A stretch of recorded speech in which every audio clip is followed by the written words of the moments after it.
Well, to those veterans who fought in foreign wars, gathering in groups is a way they stay mentally healthy and see a bright future with friends who served like them. I mean, you think about it. Veterans weren't able to hold Memorial Day services or prisoner of war remembrance ceremonies in person last year, and that's their lifeblood.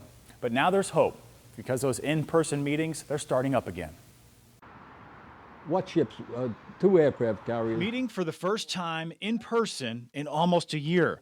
For the Korean War Veterans Association in Delray Beach, it's been a battle to get here. Wearing a mask and not shaking hands, not hugging, staying 6 feet apart, wearing gloves, wiping it. To me, that was a war.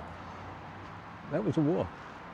I mean, we're finally coming out of it. You know, it's hard to argue with Bronze Star recipient Herb Dariff. He and Chapter Commander Neil Mitchell are relieved a COVID-19 vaccine has opened the door for them to head indoors. We're going to make it.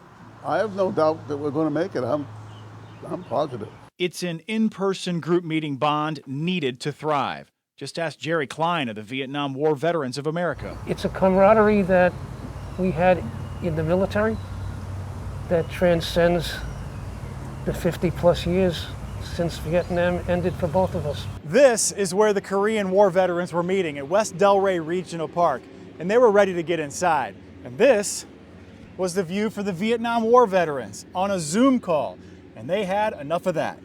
Klein and fellow Vietnam vet Mark Goodell You can't just survive on a Zoom meeting. plan to meet with their whole Vietnam Veterans of America Chapter 25 indoors at the beginning of May in West Palm Beach. We're used to, hanging around afterwards and just talking and stuff and we can't do that. They say a vaccine has made members feel safer about moving indoors. Dariff and Mitchell find a way to laugh it off sitting outside the Shirley and Barton Weissman Delray Community Center. It's where the group met on the 10th. They say Zoom wasn't for them. No, I don't think most of us are computer literate. But both groups say it's easy to laugh now because they're seeing hope. Vietnam veterans have a very unique relationship. It is a brotherhood and a sisterhood. And maintaining the contact is the way we keep ourselves pumped up. After tough times. Sometimes you don't get a break, but you just roll with it and go for the better good.